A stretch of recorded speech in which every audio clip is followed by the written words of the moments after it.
Okay, so maybe we'll give it, actually, I'll just start. People can keep coming in as we get going. So for those of you who don't know me, my name is Colleen Smith. So I'm a program advisor and head administrator at IHN. I've been with IHN for like 10 years. I also work in the Con Ed department with Julia. So I just want to welcome you today. So today's guest speaker, we have Marla Samuel joining us.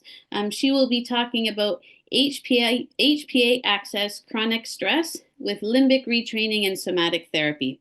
So as a summary of her talk, you're going to be learning an understanding of the top-down approach in nutritional practice, HPA-Axis triggers, neuromodulation techniques, mindset-based and somatic approaches, as well as treatment strategies for stress-related conditions, including depression, PTSD, chronic fatigue, and autoimmune conditions.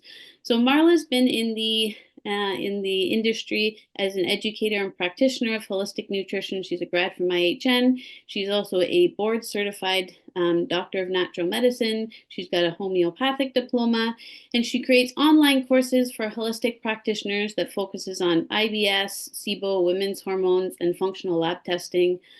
As a certified functional medicine practitioner and a registered nutritional therapist, she specializes in digestive and hormonal consultations, and she provides comprehensive herbal, nutritional, lifestyle support that she draws from both her personal and client experiences. So before I give the floor to Marla, where she can do a fantastic talk for you, it's going to be about an hour talk, and then we're going to follow that with like about a 15-minute Q&A. So save all your questions, and then after her talk, we'll kind of do the Q&A together. Okay? Enjoy the talk, everybody. Let's welcome Marla. Thank you so much. That was great. A lot of things. And welcome, everybody. Thank you. I'm going to share my screen with you. So today, as Colleen shared, we're going to talk about the HPA axis and chronic stress and talk about some integrative and holistic approaches, both nutrition, supplements, and somatic therapy techniques that we can use. All right, so today's objective, we'll talk about the effects of chronic stress on the gut, the brain, the neurotransmitters, the immune system, the ovaries, the thyroid. We'll also talk about holistic approaches to managing stress with nutrition, supplements, somatic therapy, limbic retraining exercises, and bioenergetics. So how is stress affecting you? Let's talk about this first. So all your clients, I've been a practitioner now for over 20 years. So all the clients I have are stressed in some areas. So maybe it's binge eating, maybe it's not sleeping well, frustration, anger, all different types of modalities and ways of expressing stress. But the main thing is that HPA-Axis extensively influences nearly every tissue and metabolic process in the body. So there's no dispute over 80 years of literature that it's, acute and chronic stress can lead to aging, disease formation, and early mortality. So on the internet, this is a standard kind of, picture you'll see in terms of the effects of stress, but I want to go a little bit more detailed. But in general, we have lack of concentration and energy, headaches, dizziness, panic, depression, and anger, all related to the brain area. We have in the heart, cardiovascular area, we have heart rate and blood pressure leading to increased risk of high cholesterol and a heart attack. We've got upset stomach, acid reflux, pain ulcers, and change in appetite leading to weight gain. And of course, as nutritional specialists, we know that, of course, the gut is a very large area. So looking at stress is really important.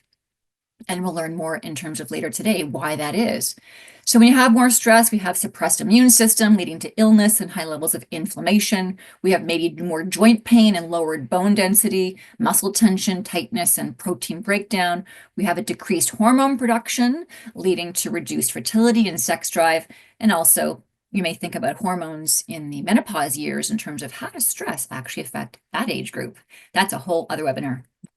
All right, so what does HPA stand for? Hypothalamic is the H, pituitary is P, and A is adrenal. And it looks like this. Your hypothalamus is in your brain, then your pituitary is over here. It sends signals then down to your adrenal glands, which sit on top of your kidneys.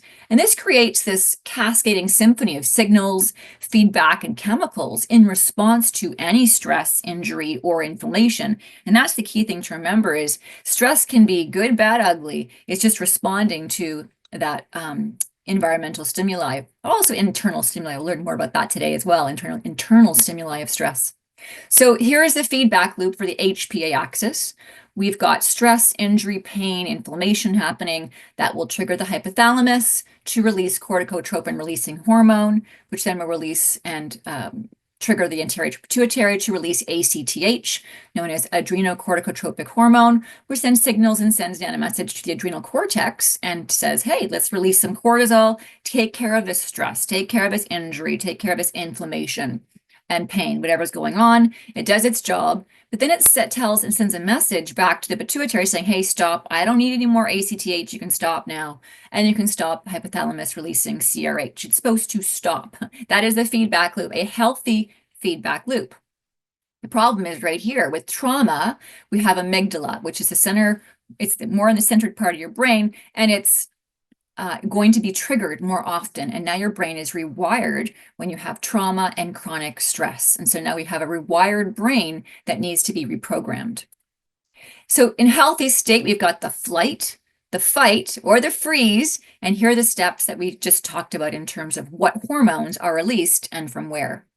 But stress, you might think, oh, I had a bad day, that must be stress. No, the body can actually release stress or go down that HPA-Axis pathway and release cortisol in many different scenarios. So we have, let's start up here, circadian disruption, which means you're off, it's a 24-hour bandwagon in terms of your treadmill, you're on the treadmill, you want to get your eyeballs in the sunshine to trigger that circadian proper balance. So maybe sleep apnea, where you sound like this.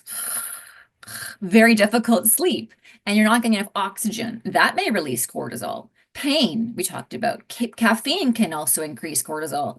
Shift work, jet lag, daylight savings time can shift that circadian rhythm. Now we're on to inflammatory signals. So we have GI inflammation, arthritis, cardiovascular issues, atopic diseases like psoriasis, eczema, allergies, infectious diseases. Now down here, there's a box, unfortunately this isn't the way this box, but it says low physical activity or obesity can also increase inflammation and glycemic dysregulation. We also have on this side, glycemic dysregulation, insulin resistance. We have meal timing in terms of the wrong meal timing can increase high GI meals can also do that. Glycemic index meals can increase glycemic dysregulation and low fiber diets even. So poor food choices can stress and trigger that HPA axis. Now on to perceived stress. Of course, if you think that you can't control your life, then that can also increase the stress pathway. Glutamate, we know, is the excitatory neurotransmitter, which can also, we've heard of in terms of ADHD and ADD that may make kids worse, and of course adults worse as well. GABA can be imbalanced, and GABA is known as that relaxation neurotransmitter. Dopamine and serotonin, reward, motivation, and serotonin has different pathways, but just in terms of neurotransmitters, if they're imbalanced, they can lead to increased cortisol as well. Allo is short for allopregnanolone. It needs progesterone in order to stimulate that, and this is all about creating that calming in the brain. Pregnenolone is precursor in the steroid pathway, and DHEA. Again, if these are imbalanced, that can cause more stress. When you have relationship issues, of course, lack of control and burnout, those are kind of the no-brainers in terms of stress. But I wanted to just show you that there's many different kinds of triggers for this HPA axis pathway. And there's more, by the way, that's just some of them. But here's some more right here, which is there's macronutrients and micronutrients you may be deficient in that can actually stress your pathway. So starvation as well can trigger that. Too much exercise can trigger your HPA axis. Coping skills, again, if those are poor and you don't have those toolkits, then that's going to be difficult to balance that chronic stress. Sleeping time is also very important. Toxins like mold, chemicals, and allergens can also do that. And EMFs, electronic magnetic frequencies, and other energy sources can disrupt your everything. But also, I want to include gut microbiota. If you have gut infections or gut dysbiosis, that can also be a problem for HPA axis, and it kind of works into a vicious cycle, which we'll discuss later.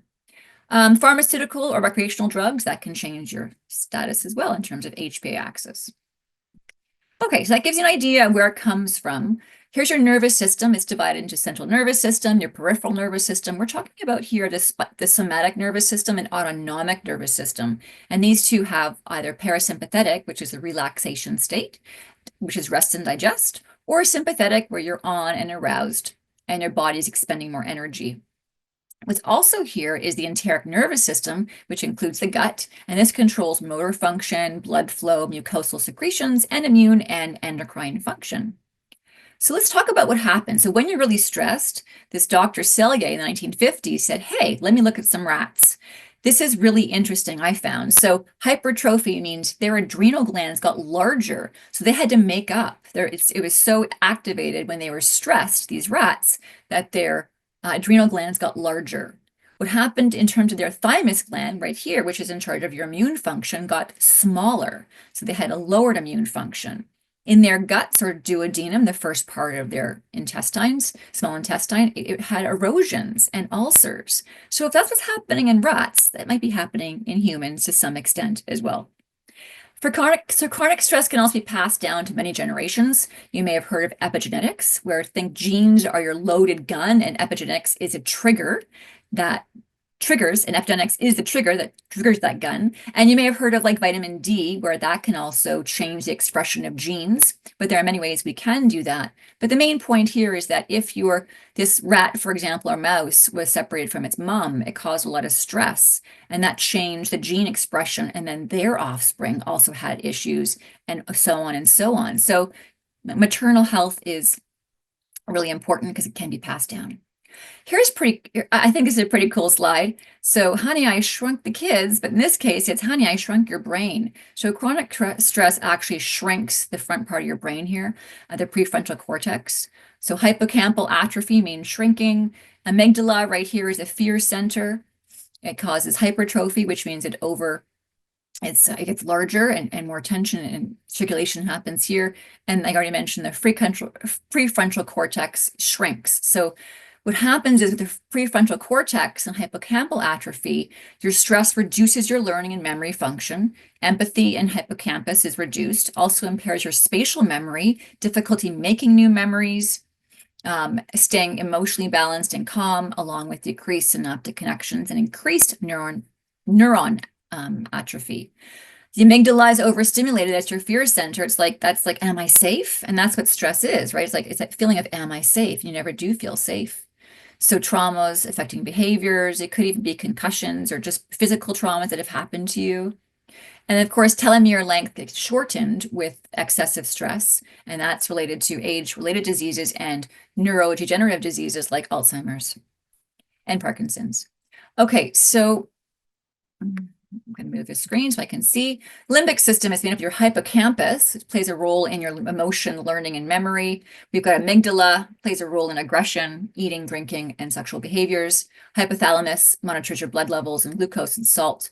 But the main thing is with trauma and emotional trauma is it has a direct and impactful expression on the function of your limbic system and therefore your body's stress response. Emotionally charged events, of course, in life, early life especially, can have a significant impact on the coordination of your HPA-Axis, and these patterns can continue in adult life. And the limbic brain is very rich in cortisol receptors all over it and can become damaged due to prolonged stress. Here's just an example of what can happen in terms of diseases and conditions when you have too much HPA-Axis. You've got Cushing syndrome, depression, excessive exercise can do this, OCD, alcohol and narcotic withdrawal. I'm not going to read all of them. Panic disorder, hyperthyroidism. If you have low cortisol from burnout, potentially, you may have adrenal insufficiency called Addison's disease, chronic fatigue syndrome, premenstrual tension syndrome, nicotine withdrawal, adult post-traumatic stress disorder, which, by the way, too much cortisol is mostly related to post-traumatic for children, whereas the adult post-traumatic is more the burnout, no cortisol is being made. Also, to add to that is hypothyroidism, because we see that quite a lot with our clients probably. I wanted to make a note of that. And so cortisol and DHA work together, usually in a ratio of 5 to 1 or 1 to 5, whatever you see this. But main thing is that there needs to be a relationship here, and there needs to be the proper ratio in order for it to work properly and not to have an imbalance. So cortisol is a diurnal hormone, which means it's not secreted uniformly throughout the day. It's highest in the morning and lowest at night. And it's based on pulses that your brain sends. In order to get those pulses and in tune, you need to get your eyeballs in the sunshine first thing in the morning. Yep. So rhythmic activity plays a significant role in human health and disease. That's why some people say, well, I get my 10 hours of sleep, or, I'm sleeping from 2 in the morning till like 11 in the morning. I'm like, well, you're not on a circadian rhythm, and that can be affecting many things. So let's talk about cortisol and brain damage. So excess cortisol impairs your glucose from being utilized by brain cells. The main thing is that high cortisol levels can shrink your brain. We talked about that. It impairs learning, memory, and mood. This reduction in energy supply to your brain cells weakens the white and gray matter. Also, we've got oxidative damage to the microglial cells, which is your brain's immune cells. I also want to mention here that I'll have this analogy where if you do not sleep, it's like you didn't put the dishwasher on and you didn't clean out your brain and your body. That's another analogy here in terms of cleaning out your brain. Reduced neurogenesis is the ability to make new neurons. So it's reduced by excess cortisol and chronic cortisol. There's some studies down here if you want to take a look at. I'm going to move on here because we have a lot of stuff to cover. Cortisol increases the permeability of the blood-brain barrier, so it stops the production of detoxification enzymes. That's not good. Cortisol interferes with the chelating functions of the protein metallothionein, and that's when you have heavy metals that may accumulate in the brain, and you may have brain fogginess or forgetfulness. Elevated nighttime cortisol may interfere with REM sleep, which is that deep sleep. You want to get those different levels of gamma, beta, whatever levels they are, beta, gamma, whatever else you can read, theta levels of sleep. So it impairs mental regeneration and growth hormone production, resulting in fatigue, depression, and impaired regeneration of physical structures. We've got the stress response. So this is imagining a fire truck, and it's zooming down from your brain, the HPA-Axis. It starts there. And you have an emergency happening. So you need this fire truck to help send those messages, those hormones from the hypothalamus to the pituitary to your adrenal gland. But here's the catch. It's the same road that also the thyroid, the gonads, and your immune system function on. So they're competing there for a moment. So sharing the same road for non-emergency functions can cause some problems. And Jim Carrey explains it right here. His fire truck is running down that pathway, and guess who's going to the side?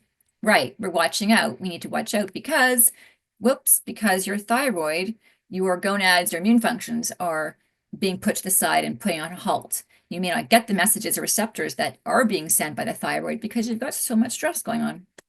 All right, cortisol may inhibit thyroid hormone activity, as I just explained. So, both of these are tasked with managing energy. So it's not surprising that there's a relationship between the two. And we see that cortisol is winning here, that stress emergency pathway is winning, and the thyroid is losing out.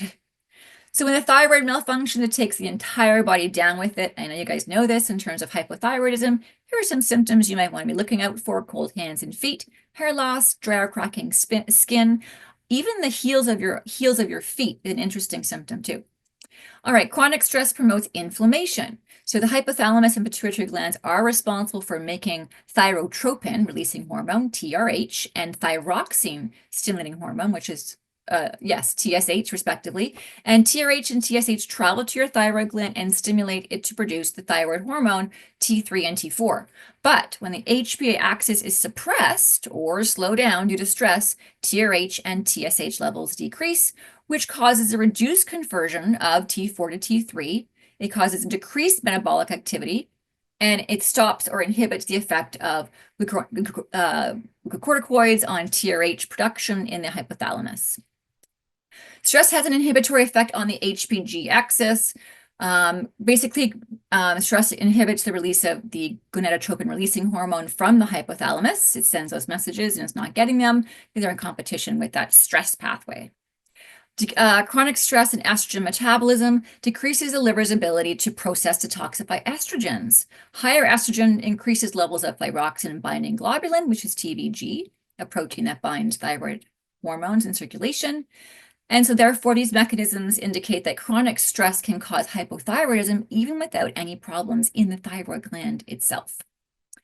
Okay, so here's how chronic stress can affect your gut, which is kind of a big one here for nutritionists. So It can change your GI motility, which means that peristalsis. So if you're constipated or if you're going to the washroom too much, that could be the problem. MMC stands for migrating motor complex, which is a current that runs through your body, which stimulates your peristalsis. Chronic stress can increase the visceral perception. So maybe someone who has IBS, they have more pain in their gut. They have heightened nerve sensations. Changes in GI secretion, so lowered secretory IgA, which is part of your immune system, which lines that endothelial lining in your gut. It can increase intestinal permeability, like leaky gut syndrome, dysbiosis.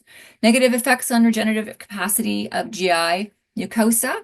So now we have increased inflammation, increased cytokines. We have negative effects on intestinal microbiota. So maybe you've got high beta-glucuronidase, which is an enzyme that stops, or sorry, that if it's high, can stop estrogen detoxification and increase also cytokines. Mast cells line and live in high amounts in your guts, and that's your first line defenders. And so that could be stimulated as well, and that can, circulate more inflammation. On an interesting note, estrogen stimulates mast cells to release histamine. Histamine stimulates ovaries to make estrogen, and progesterone stabilizes mast cells. That was just a side note, by the way.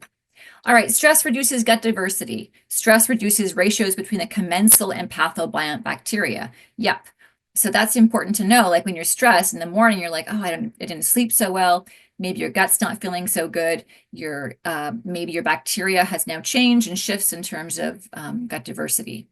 Stress can increase gut inflammation, which can lead to decreased intestinal permeability and blood-brain barrier protection. That's what the BBB means. It can damage nerves and muscle tissues. It can inhibit the release and breakdown of excess estrogens and toxins that can cause many pathologies.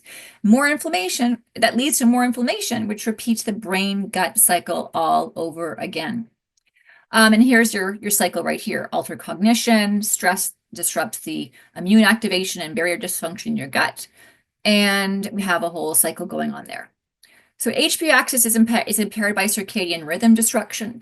I mentioned that circadian rhythm is really important. We were working on a 24-hour cycle, and it regulates many aspects of our behavior and physiology. The circadian rhythm, actually, we have one for our gut as well. Yep. So little microbe puts a little hat on in the morning when you get your eyeballs in the sunshine, and it starts to do a job. It starts to travel to its neighbor, gives it a certain bacteria, and that bacteria that's given to its neighbor does something with that metabolite and can make wonderful things like really amazing keystone species or really fantastic bacteria that we actually need for our health. All right. Let's see here. If your gut isn't happy, you're not happy. So the gut changes, or the HPA-Axis dysfunction alters your levels of neurotransmitters. And we know neurotransmitters send signals from one neuron to another, responsible for mood, cognition, and heart rate. So HPA-Axis dysfunction decreases GABA, your relaxing neurotransmitter. It can lower serotonin. And we know that these neurotransmitters, GABA, serotonin, and dopamine, are also made in your gut. So we need to look at the gut function and how healthy that is. So other neurotransmitters made in your brain are HPA dysfunction often elevate catecholamines, which means it can lead to anxiety, hypertension, weight loss, etc. HPA-Axis dysfunction can also elevate glutamate, and we know MSG, and we know kids who have ADD can make them more anxious. Same thing can make them anxious, and potentially we could lead to Huntington's disease, etc. if you have too much. Inflammation in HPA-Axis will decrease your ability to repair and grow skeletal muscle tissue. That's because cortisol inhibits synthesis and release of arachidonic acid. GCs reduce the number of circulating T cells and thus B lymphocytes, which means you have lowered immune system. GCs can also prevent the release of proteolytic enzymes, which means you've got lower digestive function and more swelling and pain. GCs will inhibit the proliferation of mast cells, cytokines, and leukocytes, which means you've got a lowered immune response. GCs can also lower your immune function and healing time with lowered circulating neutrophils, eosinophils, and fibroblasts. That was a mouthful. I promise you it's going to get fun soon. We're going to get to the good stuff. Just want to make sure we're covering the bases here. So inflammation, HPA-Axis. So inflammation can come from anywhere and is considered HPA stressor. So it can come from the GI tract with leaky gut, IBS, SIBO, food allergies, IBD, which is inflammatory bowel disease, or disorders, I should say, inflammatory conditions, chronic low-level inflammation from cardiovascular issues, metabolic or obesity, chronic infections like sinus, fungus, eczema, toxic load autoimmune reactions can lead to stress, which means HPA-Axis dysfunction.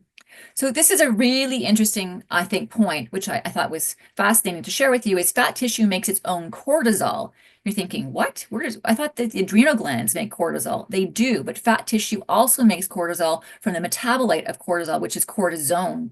And so it has that little intra-organ ability, what's it called, intracrinology as opposed to endocrinology. It has its own ability to do that. So now we have more visceral adipose tissue, which is a consequence of chronic overproduction of cortisol and insulin, which then leads to and produces increasing levels of inflammatory mediators that drive the HPA cortisol production. The key here is, of course, to break the cortisol insulin adiposity inflammation stress cycle. Leptin resistance is kind of like you may have heard of insulin resistance, but this is leptin resistance, another hormone, which is responsible for telling you that you have eaten enough. The problem is when you have a lot of cortisol, and cortisol receptors are all over your brain, if they're all over your brain, leptin can't get through, and it can't send that message saying, okay, I've had enough. So what happens is you keep eating, and that causes this feedback of more inflammation. So here's another picture of leptin weight gain. You've got, as you gain more fat, you gain number of fat cells. You also gain more leptin levels, and this leptin resistance, as you increase fat stores and your whole body has more inflammation, your body develops leptin resistance. So the key thing here is leptin receptors eventually become desensitized and become leptin resistant. Dysglycemia and HPA-Axis. So one of the main functions of HPA-Axis is glucose regulation, because glucose is cortisol's best friend, and insulin sensitivity and overall energy balance. Hypoglycemia is a potent HPA-Axis activation. Hypothalamus is very sensitive to falling ghrelin levels as main source of energy. Okay, let's get to the fun stuff now. How are we going to manage all of this imbalance? So this is the sciencey part, and this is some supplement ideas I'll give you. So we have to maintain that appropriate hypothalamus response to stressors. So decrease glycemic dysregulation. That's the first thing. Decrease your ideas of perceived stress. Decrease inflammatory signals and increase your circadian signals. So get those eyeballs first thing in the morning in the sunshine and go to bed when it's dark. When it's just dark, not too late. So we have to do some sleep therapy, some light dark entrainment, some meal timing. Those can help you with that.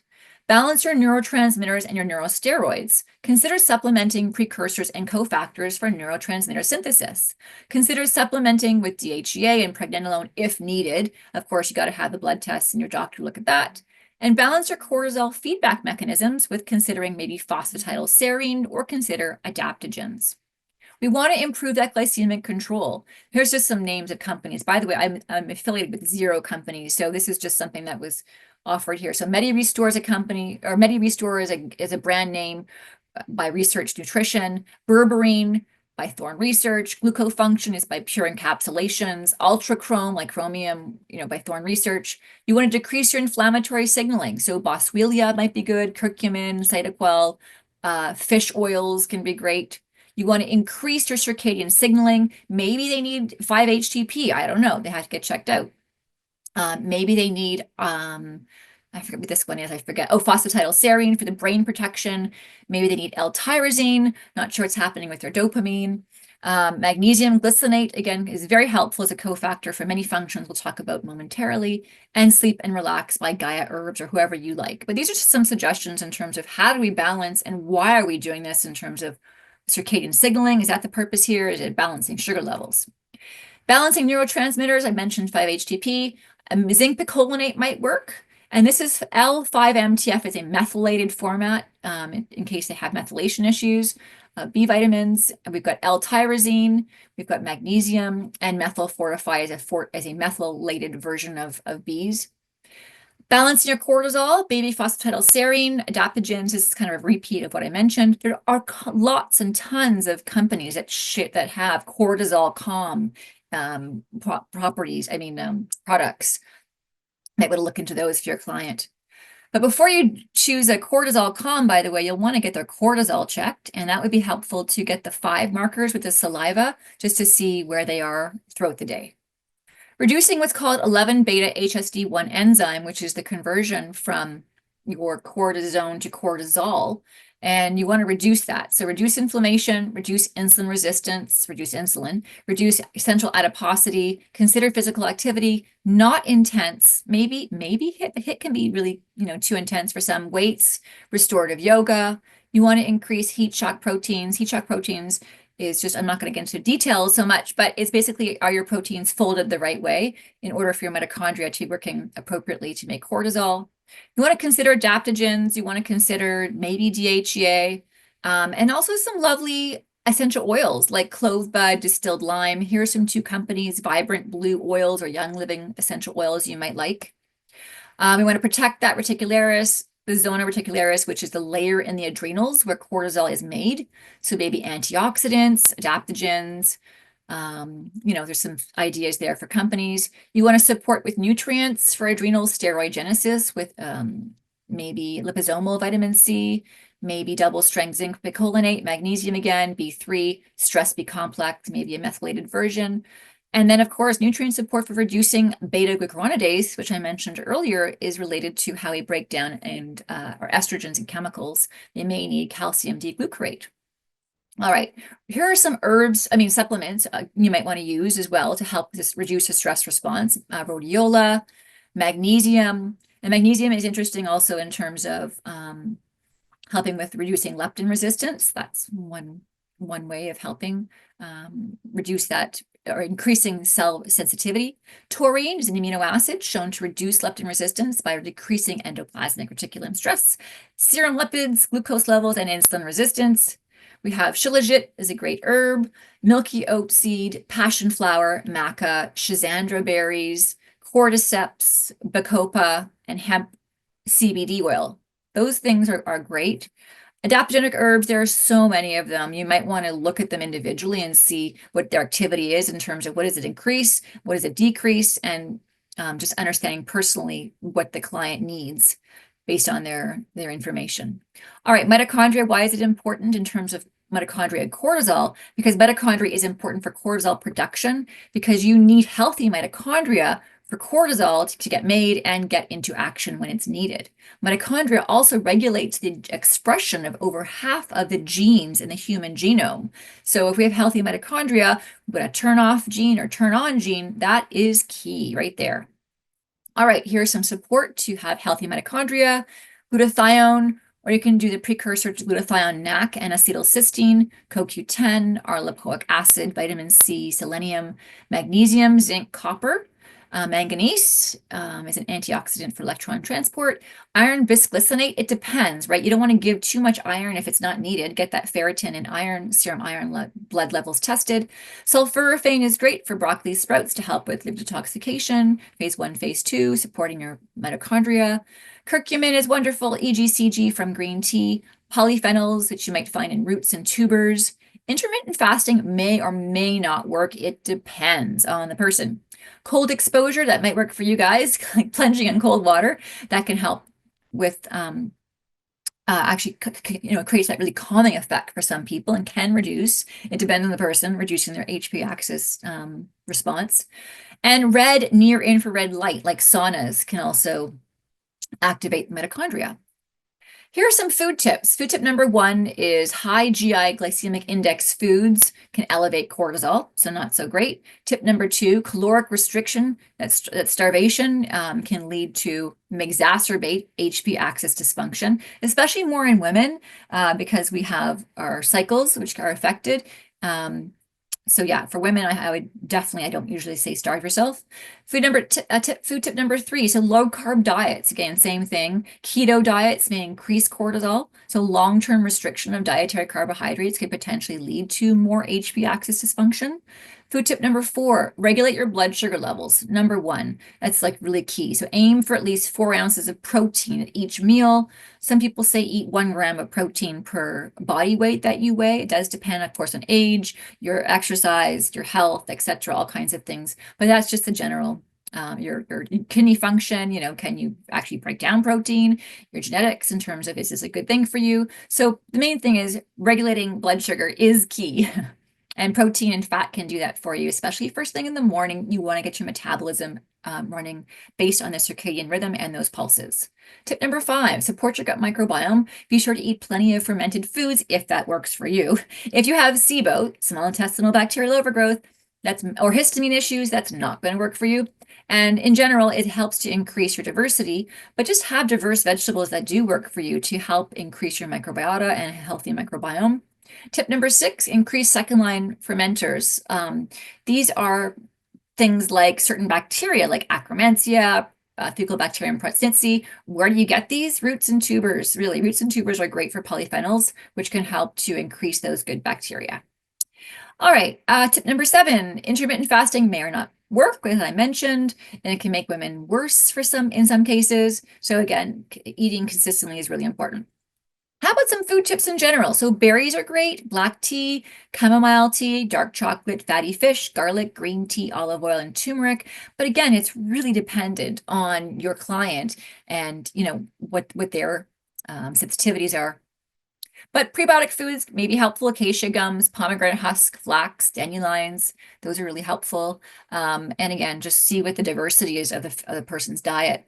Vitamin C can be helpful, plays a key role in acting as a potent antioxidant with the adrenal glands. Omega-3s deficiency is associated with elevated levels of your CRH, corticotropin-releasing hormone.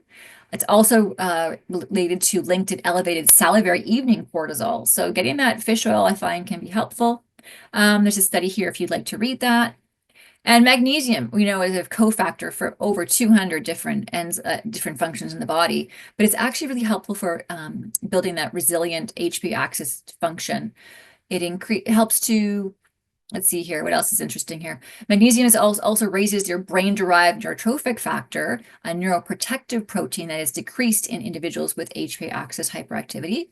Magnesium also reduces neuronal excitability at the N-methyl D-aspartate receptor, for those who are interested in the science part of this. But here are the foods: dark leafy greens, almonds, cashews, pumpkin seeds, avocados, Brussels sprouts, and legumes. And almonds and cashews, of course, I'm being particular here. Just make sure you can soak them and get that hard shell off because it's hard to digest. L-theanine, an amino acid found in green tea that supports a balanced stress response, can be helpful. 3 cups of green tea per day to consume enough L-theanine may be sufficient. I'm not sure if you drink that much. Dark chocolate may work.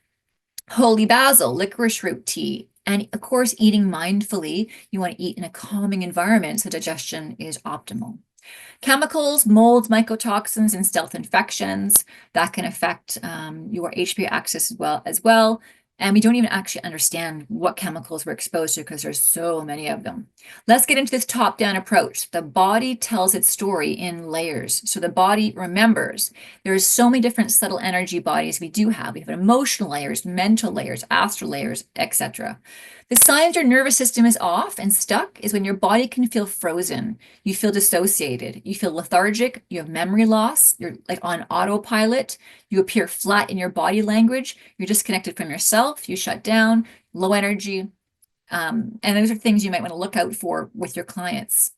What does your vagus nerve do? Why is this so important? Well, it connects your brain to many different functions, including your mood, your speech, your breathing, your skin and muscle sensations, your urine output, your digestion. So those who come to you with digestive issues, we have to consider, is this a vagus nerve issue? Is it a brain thing? Is it an emotional, mental concern? Is it an old trauma? Is that why they consistently have digestive issues? So all those supplements you give them is not going to address that vagus nerve dissociation or vagus nerve dysfunction. Here are some things you can do to help the vagus nerve: gargle, sing loudly, hum with mantras, meditation, cold water on your forehead or jump in cold water, yoga and stretching, deep breathing, acupuncture. So let's move on to what is somatic therapy. So it's a body-centric mental and emotional therapy. It treats the issues through connection of your mind and body. It helps release that tension, the stress, and trauma from the body. So we need to look at, rather than just talking about these problems, patients focus on their underlying physical sensations. And that's kind of the key here is we're out of our head and we're into our body. So we can use things like breath work, meditation, visualization, massage, grounding, comma, dance, and or sensations, and also even awareness work. Here's an interesting slide. So the light part is the part where we've got more circulation and more heat. This is when we're happy. When we're sad, we have lowered circulation in all the dark areas. So anger, we've got darkness on the legs. We've got darkness with fear. We've got more darkness with disgust. And the light blue is also low circulation. The point is you're happy, you've got more circulation. You're sad, you've got lower circulation. So you can feel that in your body. We want to help our clients to understand where that is. So somatic feelings is when you tune into and to heal your limbic brain. So to physically feel out an emotion and name it, you'll need to slow down and mindfully do a body scan. I suggest clients do one first thing in the morning just to do a head to toe body scan. So feelings or fear can cause a numbness instead of sensations. So once we start to heal, the shock melts and the underlying sensations do come to the surface. So tuning in with your body and paying attention to where you feel heightened sensations is the best way to locate a feeling. Here's some examples. You can move your feet and hands gently and rub them against a surface to feel your extremities. You want to look for comforting shapes or objects to allow yourself to take some time to absorb the experience. What sensations develop? What are you smelling? What do you see in terms of shapes? What color is there? Gently orient yourself in the room and look at everything as if it were seeing it for the first time, and take your focus away from your discomfort and focus more into your body. Releasing your emotions, tuning in. You can try these somatic tips to help regulate and release emotions. You can go into a dark room and tune into your stomach by doing deep belly breathing. And this can also stimulate your vagus nerve. The vagus nerve, we know, is the nerve that motions trigger that runs through every organ in your body. When we deep breathe, it stimulates the calming portion of that vagus nerve. And once you're deep breathing, you can approach yourself with curiosity, compassion, and kindness. All right, so in somatic therapy, we take the focus away from analyzing feelings and emotions and instead encourage clients to sense them in the body. By moving away from naming the feeling and instead connecting it to a sensation, we give space for the perception that it is, in fact, an energy, and this in turn allows for that energy to be released through the body. Here's some examples from Donna Eden. You can go through. I know this is being recorded, so you can go through in terms of how can we do this on a physical level. And there's some common things. So when you're stressed, you can place your hands behind your neck and gently press hands into your neck and breathe. That stimulates your vagus nerve. You can place one hand on your forehead between your eyes and the other behind your neck, and you can breathe. You can also wipe both eyes to your temples, then allow your fingers to trace behind the ears and follow down to your shoulders where both hands rest, and then bring them to your heart. And you can try the next one below, but the main thing is we lose about 80% of our blood flow from the forebrain when we're stressed, and we're trying to get that prefrontal cortex to be retrained. We want to have that blood circulating in that area. So like growth rings on a tree, we get stuck. So at what stage of growth is your client stuck? Early life, traumatic events, accidents, life events, stuck healing mold, parasites, drugs, old injuries? Where do they hold cracks or balls of trapped energy? How is this trapped energy redirected the energy and slow down their energy flow, leading to chronic stress and dis-ease? So stress disrupts the bioenergetics and changes in neuroplasticity and can cause the development and progression of depressive illnesses. But if your client is lonely, if they're negative, if they're pessimistic, that is changing their whole bioenergetics, and that can lead to dis-ease. So the interactive and dynamic nature of the inflammatory and stress response disrupts the bioenergetic signaling pathways, which is critical. So we need to reconsider the implications of a treatment resistance. So you're giving them great things like food, nutrition is fabulous, but they're resistant to that. And so we need to look at that personalized body-mind treatment approach, and maybe somatic therapy is something they may want to try. We have to redefine also what normal is, because chronic stress is not normal. However, it is prevalent, and it's usually the pink elephant in the room.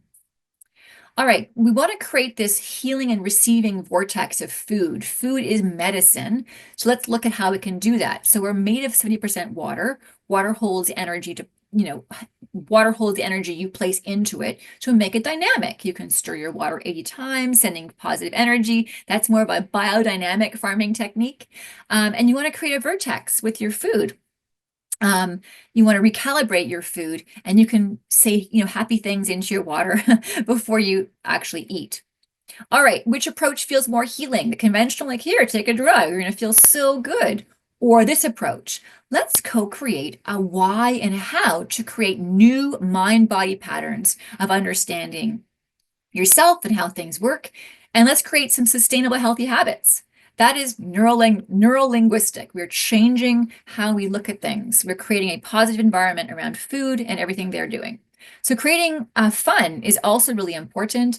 And we can say things like, let's co-create a healing, nourishing plan together. Let's explore these foods, and then you can discover other foods later. The body was designed to heal. There are endless possibilities to how food, herbs, and your own energy can heal you. Isn't that like a positive energy, right? Doesn't it feel so much better than a doctor saying, here, take a pill? All right, so everything we need to raise your vibration, your quantum vibration. So everything, including humans, are made of atoms and energy. So when something vibrates at a lower frequency, it feels heavy, whereas things that vibrate with a higher frequency, they feel lighter, more at ease and physically and emotionally. And we can raise that and change our vibration all the time. And here are some ideas using earth elements like air, fire, water, and earth. So we can breathe deeply, we can have better digestion, we can go to our Epsom salt baths, we can find all kinds of ways to relax us and find stillness. We could do smudging, we can do some essential oils to help with shifting our HPA-Axis dysfunction. We can nourish our body, we can do nourishing body movements, creating flow and ritual with breath and body movement. We can get lost in an activity like clay sculpting, sand play, stones and crystal crafts, sewing, gardening, sprouting, collecting shells, rocks, painting, drawing, pastel. And I'm giving you, of course, just my take on this, but creating a quiet, sacred space is very healing as well. And you can put crystals there, rocks, feathers, candles, water fountains, Himalayan lamps, and maybe a picture of something you love, maybe a great trip that really reminds you of that wonderful time you had. Go back to that time and recreate that energy in your body, and you can do that whenever you want to. So create that lovely space for yourself, a sacred space. All right, neuroplasticity. We are trying to build new neurons. We're trying to change the pattern that your brain has developed with this stress or chronic stress. So here are some suggestions how we can rewire our brain with neuroplasticity. Do everything with your less dominant hand, including writing. You can do something new every day, learn a new word. You can change your daily routine schedule. Lumosity.com is a great one too to shift your brain and retrain your brain. Meditation, of course, restricting your senses temporarily. We're activating 2 or more senses at once. Example of this would be to smell a fragrance while listening to something at the same time. Maybe exercising, but this time it's running and backwards, not forwards. Listen to binaural beats. Play challenging board games like chess. Think about stuff without distractions, but think about more like you're trying to create the possibilities of, I wonder why, I'm really curious, and just focus on one question. And I wonder how that works. Maybe painting, drawing, sculpting, pastel, arts and crafts, and learn a new language or skill. That is neuroplasticity, rewiring your brain. How about nourishing strategies to balance our vibration? The question you want to ask yourself is, what elevates you the most? So you got to find that joy in you. Maybe it's walking in the forest barefoot, hugging a tree. Maybe it's connecting with animals and plants, talking to the birds. Maybe it's hugging a pet. We need to recalibrate our energy. We need to find coherence and resonance to match the vibrational dreams and desires that we choose. And here are some more ideas you could look at in terms of how to do that. I like the bear one. That's kind of cute because I want to mention also bears, when they're stressed, what do? When they come out of stress, they shake themselves off. And that's another way of balancing your HPA-Axis dysfunction. All right, yoga poses that melt away stress. You can do child's pose, head to knee forward. You're getting your pineal gland connected to your knee. We need to get that brain recirculating in a certain way. Also in yoga, they have eye movements, which is also called EMDR, where you look your eye, you keep your head straight and your eyeballs go to 12, it goes to 3, goes to 6, go to 9, and 12 again. And that is called eye movement desensitization response. And that can also help with reducing and rewiring your brain. We do that in yoga. So I'm just adding that information to this yoga slide here. You can do some poses. Meditation lowers your HPA-Axis dysfunction by reducing stress. Intensive and continued meditation practice is associated with enduring improvements in sustained attention and response inhibition. Yay, meditation. All right, for deeper trauma, again, back to Jim Carrey. He's saying, I got the power. It's a movie he was in, but I like it because he is saying he's got the power. And our bodies do have the power. That's really powerful. We can transform at any moment we want. So just sitting and talking about things may not be good for our body. We may actually need to move our body to transform it for that deeper trauma. So going outside is still a wonderful way to add a therapeutic growth. And we need to retrain our brains simply by doing a neural pathway with actually physically moving our bodies. So a Indigenous healer named Brooke Medicine Eagle gives a couple suggestions. One is to do a program in your body by symbolically jumping off a high space and then jumping down and saying, I want to feel safe, or I want a home. And so you say what you want and you feel the grounding underneath your feet. The main point is you jumped. And when you jump, did you fail? Did you hurt yourself? No, you're safe and you're solid. And that's the continuous message you want to send your HPA-Axis, that even if you jump off a high space, you're still going to be safe. Same with balancing in the moment. You can do a trust fall. You can trust into people who net their hands together and you fall. You say, yep, look, you see I fell, but I'm still safe.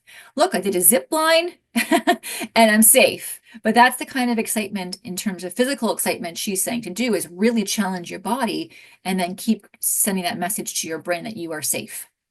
Here's another way we can help yourself is tuning forks. Tuning forks, you can buy them online. And you tap it against your hand and it has a certain frequency. Now, all of these have different frequencies you can choose. And streaming forks can change the song of our DNA by changing our distortion and noise. Some people, they may be at this level. For example, a radio station, they're like at a rock station, and that's not good for them. They want to be at a really relaxing vibrational state. So we need to change that vibrational state. And these forks can be helpful to reharmonize your electric body. How to experience vibrational changes. You can use a tuning fork. Singing and chanting can be very helpful. Drumming, Tibetan singing bowls, the gong, and specially composed music can leave you in this really delicious state of calm relaxation. And it can bring you feelings of joy, and it can actually slow down your brain waves. And every cell in your body shifts from that dis-ease to ease. Sound healing through the use of our bodies or other instruments creates a vibrational frequency that allows the body to tune itself like a guitar, which I think is pretty cool. Here are some ideas you may want to consider. 7 calming things. We're coming to the end here. Is infusing with oils like lavender and relaxing essential oils. Weighted blanket can be helpful. A sound machine, a white noise sound machine, binaural beats, Himalayan lights. Again, back to binaural beats, and a massaging thing can be helpful. Here are some programs you may want to look into for trauma or recommend to your clients. Dr. Asha Gupta, you can have a look at this recording afterwards just to see what accesses and what programs are available to increase neuroplasticity and to recalibrate that body vibration. I like, there's other programs here, but the last one, of course, I love is yoga laughter therapy. If you just Google yoga laughter, when you watch it, you laugh because it looks funny, but it actually releases tension when you laugh during yoga therapy. And it's called yoga laughter therapy, and I find it quite helpful. Last slide for today is a grounding meditation, setting intention before each meals. So you might want to have this statement: this meal will ground me and nourish me. This meal will provide me with vitality and energy. I am blessed to receive this wholesome food, or I feed myself with gentleness and love. These are all kinds of energetic things we can infuse our food with. And to end the talk for today, I thought we could do a grounding mantra or grounding meditative visualization. So you can say to yourself, I am grounded in the earth. Imagine you are a tree. Plant your feet in the rich, nourishing earth. Feel the stability, the safety and comfort connecting deeper with each breath into Mother Earth. I am centered in myself. Imagine your belly is the center of this grounded tree, filling you with nourishment from all the nutrients being absorbed from the rich soil you're planted in. And imagine the earth is sprouting your food. And you can touch your belly too to connect with that. I am guided by divine love in the universe, so touch your heart with both hands. Imagine your heart gently opening at a pace that feels comfortable and loving. I am focused on my journey and my life's direction. Imagine a dot between your two eyes. This is your third eye, allowing perception and intuition to guide you wherever you go. Press this point gently for 10 seconds and then release. Visualize the direction you would like to go and go flow toward it with gentleness. Thank you so much for joining me today. If you have any questions, my email is marlasamuelnutritionist@gmail.com. If you'd like to learn more, I have different courses that I do offer online at marlasamuel.com is my website. And so if you want to get to know more about functional labs, hormones, SIBO, IBS, or mast cell activation syndrome, histamine intolerance, by all means, please check it out. And I have a special code if you would like to purchase anything. I have a code called WebSave50 for $50, which expires February 17th. And I'm now available for any questions if we do have time. Thank you, Marla. That was fantastic. You gave a very presentation. I know lots of slides. Sorry, guys, but it is being recorded, so at least you do have that access afterwards.